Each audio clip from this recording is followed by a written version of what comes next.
الحمد لله رب العالمين والصلاة والسلام على سيد الأنبياء والمرسلين وعلى آله وصحبه أجمعين أما بعد فأعوذ بالله من الشيطان الرجيم بسم الله الرحمن الرحيم وإذ قتلتم نفسا فادارأتم فيها والله مخرج ما كنتم تكتمون فقلنا اضربوه ببعضها كذلك يحيي الله الموتى ويريكم آياته لعلكم تعقلون ثم قست قلوبكم من بعد ذلك فهي كالحجارة أو أشد قسوة وإن من الحجارة لما يتفجر منه الأنهار وإن منها لما يشقق فيخرج منه الماء وإن منها لما يهبط من خشية الله وما الله بغافل عما تعملون صدق الله العظيم رب اشرح لي صدري ويسر لي أمري واحلل عقدة من لساني يفقهوا قولي اللهم أرنا الحق حقا وارزقنا اتباعه وارنا الباطل باطلا وارزقنا اجتنابه اما بعد گزشتہ مجلس میں بنی اسرائیل کے متعلق ایک خاص واقعے کا ذکر چل رہا تھا، جیسا کہ آیتوں میں مذکور ہے کہ ان میں سے کسی شخص نے عامل نامی شخص کا قتل کر دیا تھا، اور عامل نامی شخص جو مقتول ہو چکا تھا، اس کے قتل نے پوری قوم میں ایک تنازع والا ماحول پیدا کر دیا، اور پوری قوم ایک دوسرے پر اس قتل کا الزام ڈالنے لگی، گویا کہ ایک دوسرے کے درمیان لڑائی کا سبب بن گیا یہ قتل۔ چنانچہ بنی اسرائیل اس واردات سے پریشان ہو کر موسیٰ علیہ السلام کے پاس آتے ہیں اور ان سے ارشاد فرماتے ہیں کہ ہمیں قاتل کا پتہ بتلا دیا جائے۔ اس کے جواب میں موسیٰ علیہ السلام اللہ کی بارگاہ میں حاضر ہو کر آہوازاری کرتے ہیں۔ اس پر موسیٰ علیہ السلام کو یہ حکم ہوتا ہے کہ آپ بنی اسرائیل سے کہیے کہ یہ ایک بچڑے کو ذبح کرے، گائے ذبح کرے۔ چنانچہ وہ تمام اشکالات ان کی طرف سے جو پچھلی مجلس میں ذکر کیے گئے، پیش کیے گئے، کہ طرح طرح کے سوال کیے گئے، آخر کار انہوں نے اس بچڑے کو جو ہے ذبح کر دیا۔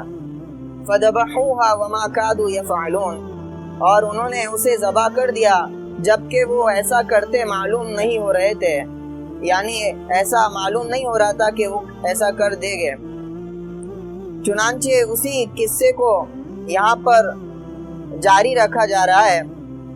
اللہ تعالیٰ فرماتے ہیں وَإِذْ قَتَلْتُمْ نَفْسًا فَادَّارَأْتُمْ فِيهَا، اور وہ وقت یاد کرو جب تم نے ایک شخص کو قتل کر ڈالا تھا، فَادَّارَأْتُمْ فِيهَا، پھر تم اس باب میں لڑنے جھگڑنے لگے۔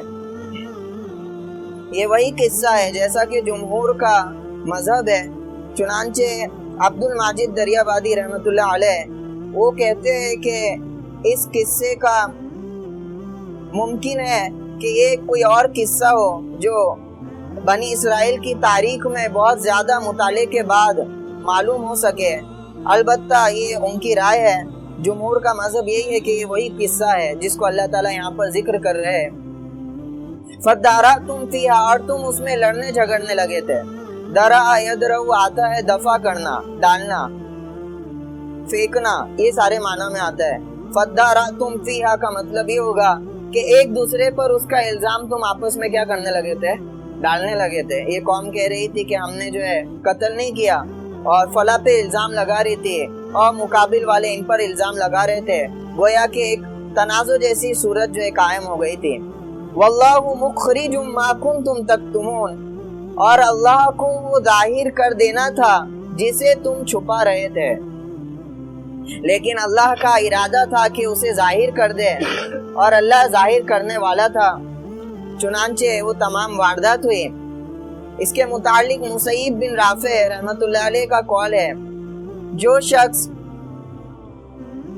7 گھروں میں چھپ کر کوئی نیک عمل کرے گا تو اللہ اس عمل کو ظاہر کر دیں گے، اور جو 7 گھروں کے اندر گھس کر کوئی برا عمل کرے تو اللہ اس کو بھی ظاہر کرے گے، پھر وہ یہ آیت تلاوت فرماتے تھے واللہ مخرجم ما کنتم تکتمون، اور اللہ کو وہ ظاہر کر دینا تھا جسے تم چھپا رہے تھے۔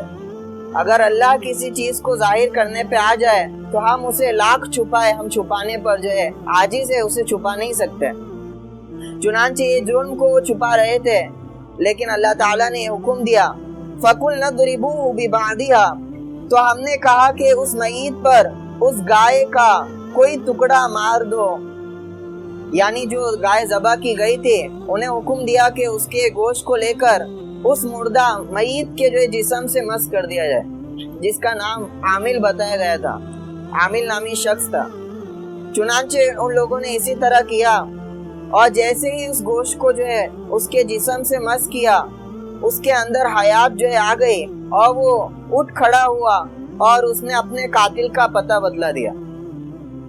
چنانچہ قتل کرنے والا یہ اسی کا بھتیجا تھا، اور مال کی حرص میں اس کو قتل کیا کہ عامل کا کوئی وارث نہیں تھا، ایک بیٹی تھی، تو اس کے مال کی حرص میں اس نے اسے قتل کر دیا، اور تاکہ اس کا مال بھی اسے حاصل ہو جائے اور اس کی بیٹی سے نکاح بھی کر لے، اور اس کی لاش کو اٹھا کر مقابل والے قبیلے کے جو ہے دہانے پر اس نے ڈال دیا تاکہ الزام ان پر آ جائے۔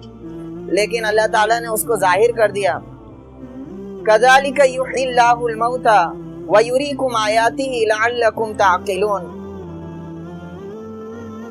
اور یوں ہی اللہ مردوں کو زندہ کرے گا اور وہ تم کو اپنی نشانیاں دکھاتا ہے تاکہ تم عقل سے کام لو۔ گویا کہ واقعے کے ذریعے سے قیامت کے دن اللہ کا مردوں کو زندہ کرنا اللہ تعالیٰ اس کو ثابت کر رہے۔ جس طرح میں نے اس کو زندہ کیا، اسی طرح اللہ مردہ کو زندہ کرے گا قیامت کے دن۔ یہ قرآن کریم کا مزاج ہے کہ اپنی عام خصوصیت یعنی خاص سے عام کی تعلیم دینا۔ کسی خاص واقعے کے ذریعے قرآن نتیجہ نکالتا ہے اور ایک عام استدلال پوری جو ہے قوم سے کرتا ہے۔ یہ قرآن کریم کا مزاج ہے، گویا کہ قیامت کی طرف اللہ تعالیٰ متوجہ کر رہے ہیں۔ كَذَلِكَ يُحْيِي اللَّهُ الْمَوْتَى وَيُرِيكُمْ آيَاتِهِ لَعَلَّكُمْ تَعْقِلُونَ، اور تم کو اپنی نشانیاں دکھاتا ہے تاکہ تم عقل سے کام لو۔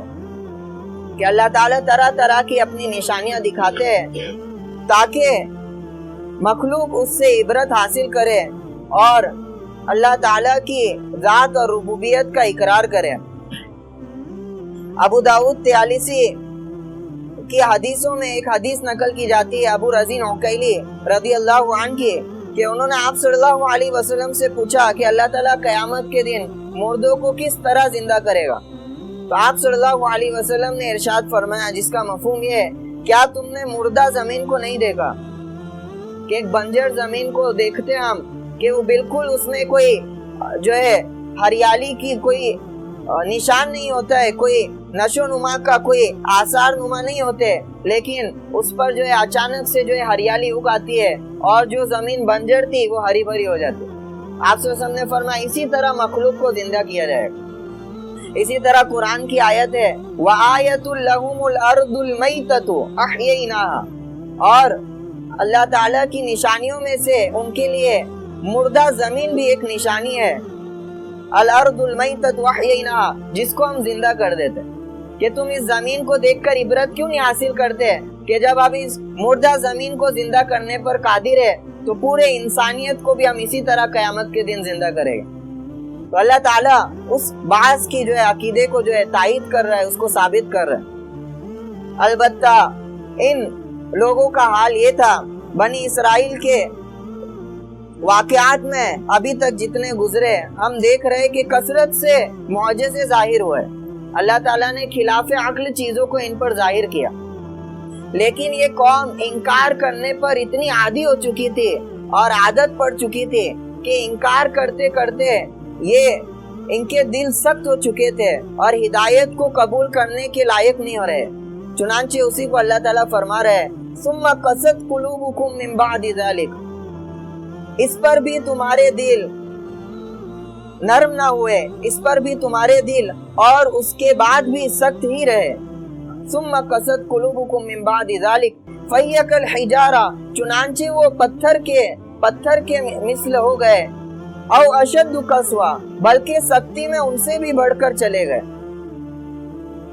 کہ جس طرح ایک پتھر ہوتا ہے اس پر کسی چیز کا اثر نہیں ہوتا ہے، تمہارے دل اس مسلسل ناشکری کی وجہ سے پتھر کی طرح سخت ہو گئے کہ اب اللہ تعالیٰ کی نشانیاں تمہارے سامنے پیش کی جاتی ہے، پھر بھی تمہارے دل اس سے عبرت حاصل نہیں کرتے، ہدایت کو قبول نہیں کرتے۔ تو آپ دیکھیں گے بنی اسرائیل کی مزاج میں رہا ہے، 2000 سال کی ان کی تاریخ ہے، 1500 سال مسلسل ان پر نبیوں کی بعثت ہوئی ہے، لگاتار ایک کے بعد ایک نبی ان پر بھیجے گئے، کئی اللہ کی نشانیاں ان کے سامنے جو ہے ظاہر ہوئے، خلاف عادت معجزے ان کو عطا کیے گئے، لیکن چاہیے تھا کہ اس کا شکر کرتے اور حق کی جانب ہمیشہ کھڑے رہتے۔ ان لوگوں نے ہر وقت اس نعمت کا انکار کیا، اس کی ناشکری کی، جس کے بدلے میں ان کے دل سخت ہو گئے اور ہدایت کو قبول کرنے کے لائق ہی نہیں رہے۔ بنی اسرائیل قوم ہے جس کا ذکر 10 رکوع تک یہاں سے چل رہا ہے، ہم جو ہے چند رکوع پڑھ چکے ہیں، اب 10 رکوع تک یہ ذکر چلے گا، یعنی دوسرے پارے کی ابتدا تک، اور یہ صرف سورۃ البقرہ میں نہیں ہے، اس کے علاوہ بھی متعدد سورت میں ان کا ذکر جو ہے وہ وارد ہوا ہے۔ گویا کہ ایسا معلوم ہوتا ہے اس قوم کو سمجھے بغیر قرآن کو سمجھنا ممکن نہیں ہے، اس قوم کو سمجھے بغیر اس قوم کو سمجھنا ضروری ہے، اور اس قوم سے اس امت کا کیا واسطہ ہے، کیا تعلق ہے، اس کو سمجھنا ضروری ہے۔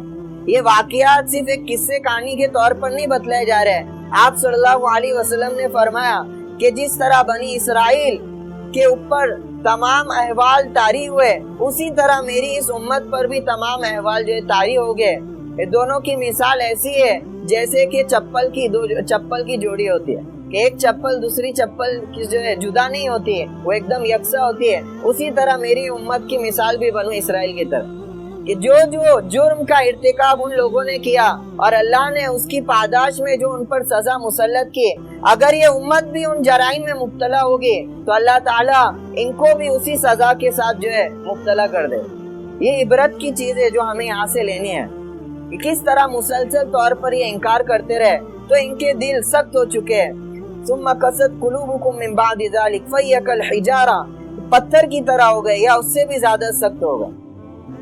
یہ قرآن کی ایک تعبیر ہے جس کو بلاغت کے لیے لایا جاتا ہے، جیسا کہ سورہ 90 پارے میں اللہ تعالیٰ فرماتے ہیں اولئک کالانعام بل ہم اضل، کہ ان کی مثال تو چوپایوں کی طرح ہے، بل ہم اضل، بلکہ اس سے بھی زیادہ گئے گزرے۔ تو یعنی ان کے دلوں کی تشبیہ دی جا رہی ہے کہ ان کے دل تو پتھروں کی طرح ہے، بلکہ یہاں پہ بلکہ کے معنی بلکہ اس سے بھی زیادہ سخت ہے۔ اب اس کی دلیل کیا ہے، یہاں پہ آگے فرما رہے ہیں وَإِنَّ مِنَ الْحِجَارَةِ، پتھروں سے زیادہ بھی کیوں سکتے ہیں، کیونکہ وَإِنَّ مِنَ الْحِجَارَةِ لَمَا يَتَفَجَّرُ مِنْهُ الْأَنْهَارُ، اور پتھر تو کوئی ایسا بھی ہوتا ہے کہ اس سے ندیاں بھی پھوٹ نکلتی ہے، نہریں جاری ہو جاتی ہے۔ بعض پتھر کا حال ایسا ہوتا ہے کہ وہ پھٹ پڑتے ہیں اور ان سے کئی نہریں کیا ہو جاتی ہے، جاری ہو جاتی ہے۔ جو پتھر دوسرے اور تمام لوگوں کو سیرابی کا کیا بن جاتا ہے، ذریعہ بن جاتا ہے، تمام لوگ اس سے کیا اٹھاتے ہیں، فائدہ اٹھاتے ہیں۔ عبد الماجد دریابادی رحمۃ اللہ علیہ لکھتے ہیں اس سے مثال دی جا رہی انبیاء علیہ السلام، کہ انبیاء علیہ السلام کی مثال بھی اسی طرح ہے کہ ان کا فیض اس طرح عام اور جاری ہو جاتا ہے کہ تمام مخلوق ان کے فیض سے کیا ہوتی ہے، فائدہ حاصل کرتے، ہدایت حاصل کرتے۔ آگے دوسری قسم کو اللہ تعالیٰ ارشاد فرما رہے وَإِنَّ مِنْهَا لَمَا يَشَّقَّقُ فَيَخْرُجُ مِنْهُ الْمَاءُ، اور کوئی ان میں سے ایسا بھی ہوتا ہے، یعنی پتھر میں سے، کہ پھٹ جاتا ہے اور اس میں سے پانی نکلتا ہے، یعنی پتھر جو ہے اس میں سے نہریں تو جاری نہیں ہوتی، لیکن وہ جو ہے پتھر پانی کے مسلسل بہنے کی وجہ سے پھٹ پڑتا ہے اور اس میں سے کچھ پانی جو ہے نکلنے لگتا ہے۔ تو یہ بھی پتھر کیا ہوتا ہے، کچھ نہ کچھ جو ہے فائدہ پہنچاتا ہے دوسروں کو۔ اس کی مثال عبد الماجد دریابادی کہتے ہیں کہ متقیوں کی مثال دی گئی ہے اس میں، کہ متقی اور نیک لوگوں کی مثال اسی طرح ہے کہ ان کے ذریعے بھی دوسروں کو کیا ہوتا ہے، نفع حاصل ہوتا ہے۔ وَإِنَّ مِنْهَا لَمَا يَهْبِطُ مِنْ خَشْيَةِ اللَّهِ، اور کوئی ان میں سے ایسا بھی ہوتا ہے کہ اللہ کی ہیبت سے نیچے آ گرتا ہے، اللہ کی ہیبت سے نیچے آ گرتا ہے۔ اس سے وہ فرماتے ہیں کہ عام مومنین کی مثال ہے جو دوسروں کو فائدہ تو نہیں پہنچا پاتے، البتہ ایمان اور عمل صالح کی وجہ سے خود اس ہدایت سے کیا لیتے, اثر لیتے. وَإِنَّ مِنْهَا لَمَا يَهْبِطُ مِنْ خَشْيَةِ اللَّهِ, اور ان میں سے بعض ایسے ہیں جو اللہ کی ہیبت سے نیچے گراتے ہیں, اللہ کی خشیت سے نیچے گراتے ہیں. اس میں اشکال کیا گیا کہ اللہ کی خشیت سے نیچے گراتے, پتھر میں تو شعور نہیں ہوتا, تو اللہ کی خشیت سے, اللہ کے خوف سے کیسے گرائے؟ اس کے جواب میں فرماتے ہیں مفتی شفیع صاحب معارف القرآن میں کہ ضروری نہیں کہ اللہ کا خوف عقل مند چیزوں میں ہی ہو. چوپائے وغیرہ جو ہوتے, جانور ہوتے ہیں, ان میں عقل نہیں ہوتی, لیکن پھر بھی خوف اور ڈر کا مادہ ان میں پایا جاتا ہے. پھر اشکال کیا جائے گا کہ بھئی ڈر پائے جانے کے لیے حیات تو ضروری ہے, زندگی تو ضروری ہے, حس ضروری ہے. حس پتھروں میں بظاہر معلوم نہیں ہوتا. تو اس کا جواب یہ ہے کہ ہماری تحقیق کے حساب سے اس میں حس نہیں ہے. جیسا کہ ماں قبل کی صدیوں میں ہم سوچتے ہیں کہ حیات وہی شے ہے جو ہلتی ہو, حرکت کرتی ہو, اور جو ہے مستقل کس میں ہو, ایکشن میں ہو, موشن میں ہو. تو اس تصور سے ہم پودوں کو بھی کیا تصور کرتے تھے, پلانٹس کو بھی کیا بولتے تھے, گردانتے تھے. وہ ڈیڈ ہے, ان میں زندگی, جو انسانوں کی طرح وہ چلتے پھرتے. لیکن تحقیقات کیا ہوتے چلے گئی, بڑھتی چلے گئی, اور پھر یہ جو ہے اس کی تحقیق ہوئی کہ ان میں بھی کیا ہے, حیات ہے. گویا کہ انسانوں کی طرح ان میں حساسیت نہیں ہے, لیکن حساسیت.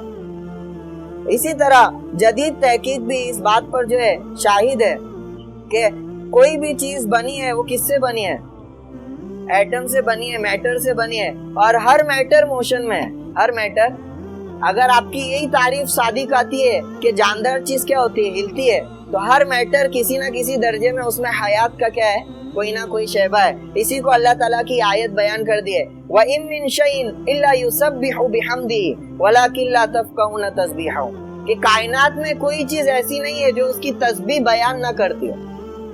ہر کوئی شے اللہ کی تسبیح اپنے اپنے طور میں بیان کرتی ہے. وَلَكِن لَّا تَفْقَهُونَ تَسْبِيحَهُمْ, البتہ ہم اس کی تسبیح کو جو ہے سمجھ نہیں پا رہے, ہم اس کی تسبیح کو.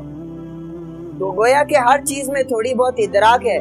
لیکن یہ یہود اس سے بھی زیادہ گئے گزرے ہو گئے کہ پتھر جیسے خود سے اثر لیتا ہے, یہ خود سے اثر لینے سے بھی جو ہے گئے گزرے ہو گئے, اور انہوں نے اللہ کی نشانیوں سے جو ہے اثر نہیں لیا, اور اپنی سختی کی وجہ سے برے اعمال کیے. چنانچہ اللہ تعالیٰ فرماتے ہیں وَمَا اللَّهُ بِغَافِلٍ عَمَّا تَعْمَلُونَ, اور جو کچھ بھی تم کرتے ہو اللہ اس سے بے خبر نہیں ہے جو تم اپنے بدعمالی میں ارتکاب کر رہے ہو. اللہ ان سب سے وابستہ ہے اور ساری چیزوں سے باخبر ہے. آگے اللہ تعالیٰ ایمان والوں کو دلاسا دے رہے, تسلی دے رہے کہ یہاں پر جو خطاب ہے وہ آپ صلی اللہ علیہ وسلم ہے اور تمام مومنین ہے, اور خصوصاً مفسرین لکھتے کہ انصار ہے, جو انصار ثابت ہے وہ ہے. ان سے اللہ تعالیٰ فرما رہے افتطمعون ان یؤمنوا لکم, کہ وہ لوگ کیا تم اس کی توقع رکھتے ہو, اس بات کی امید رکھتے ہو کہ وہ لوگ تمہارے کہنے سے ایمان لے آئیں گے. افتطمعون ان یؤمنوا لکم, وہ لوگ سے مراد کون ہے؟ یہ یہودی. کیا آپ کو لگ رہا ہے, آپ کو یہ امید ہے کہ یہ لوگ ایمان لے آئیں گے؟ وَقَدْ كَانَ فَرِيقٌ مِّنْهُمْ, درا حالانکہ ان میں ایسے لوگ بھی ہیں یسمعون کلام اللہ, کہ اللہ کا کلام سنتے ہیں, ثم یحرفونہ, پھر اسے کچھ کا کچھ کر دیتے ہیں, یعنی تحریف کر دیتے ہیں. من بعد ما عقلوا, بعد اس کے کہ اسے سمجھ چکے ہیں, وہم یعلمون, اور وہ اسے خوب جانتے بھی ہیں. یعنی آپ ان کو ایسے کلام کو جو ہے سنا رہے ہو جو اللہ کی طرف سے نازل ہوا ہے, اور آپ سوچ رہے ہو کہ اس کی وجہ سے یہ ایمان لے آئے گے, جبکہ ان پر نازل ہونے والا کلام جو تورات تھا, جس کو یہ خود بھی تصدیق کرتے کہ اللہ کی طرف سے نازل ہونے والا ہے اور یہ حق کلام ہے, تو یہ تو ایسی قوم ہے کیا اس کلام میں بھی تحریف کرنے لگی تھی, اس کلام میں بھی کیا کرتے تھے, رد و بدل کرتے تھے. تو کیا امید ہے ان سے کہ یہ اس کلام پر کیا لائے گے, قرآن پر کیا لائے گے, ایمان لائے گے. تو گویا کہ ایمان والوں کو تسلی دی جا رہی ہے کہ ان سے ایمان کی امید رکھنا کیا ہے, اس کا کوئی فائدہ نہیں ہے کہ اس طرح کی جو ہے ناشکری میں مبتلا ہو چکے ہیں, ایک کلام کو سن کر بھی ایمان لانے والے نہیں ہیں. ان سے امید کو قطع کیا گیا, کیونکہ ایمان والے افسوس اور حسرت میں مبتلا نہ ہو جائے کہ ہماری اتنی مسلسل دعوت کے باوجود یہ کیا نہیں لا رہے. تو اس کی تسلی کے لیے گویا کہ یہ آیت جو ہے نازل. وَقَدْ كَانَ فَرِيقٌ مِّنْهُمْ يَسْمَعُونَ, ان میں سے ایک گروہ اللہ کا کلام سن چکا ہے. اس سے کیا مراد ہے؟